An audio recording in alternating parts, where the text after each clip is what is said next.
বাংলাদেশের সদ্য সাবেক প্রধানমন্ত্রী শেখ হাসিনা ভারতেই থাকবেন। শুক্রবার 9 আগস্ট ভারতের সরকারি একটি সূত্র সংবাদ মাধ্যম নিউজ 18-কে এই তথ্য জানিয়েছে। তবে ভারতে কোনো আশ্রয় প্রার্থী বা শরণার্থী হিসেবে নয়, ভিসার মাধ্যমে তিনি সেখানে অবস্থান করবেন। সূত্র জানিয়েছেন, শেখ হাসিনা প্রত্যাশা চেয়ে দীর্ঘ সময় ভারতে অবস্থান করতে পারেন। তাছাড়া ভারতে কোনো আশ্রয় বা শরণার্থী আইন নেই। ফলে আইনগতভাবে আমরা কাউকে আশ্রয় প্রার্থী বা শরণার্থী হিসেবে রাখতে পারি না। ছাত্র জনতার আন্দোলনের মুখে বাংলাদেশ থেকে ভারতে যান শেখ হাসিনা।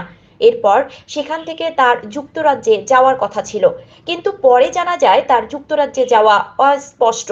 সব জল্পনার পর এবার জানা গেল তিনি ভারতেই থাকবেন।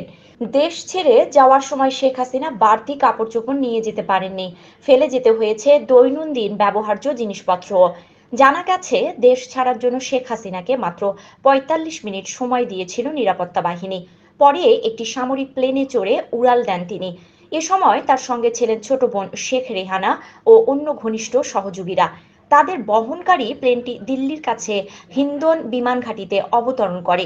এদিকে ডক্টর মোহাম্মদ ইউনূসকে প্রধান উপদেষ্টা করে বাংলাদেশে অন্তর্বর্তীকালীন সরকার গঠন করা হয়েছে। এরই মধ্যে ইউনূসকে শুভকামনা জানিয়েছেন ভারতের প্রধানমন্ত্রী নরেন্দ্র মোদী।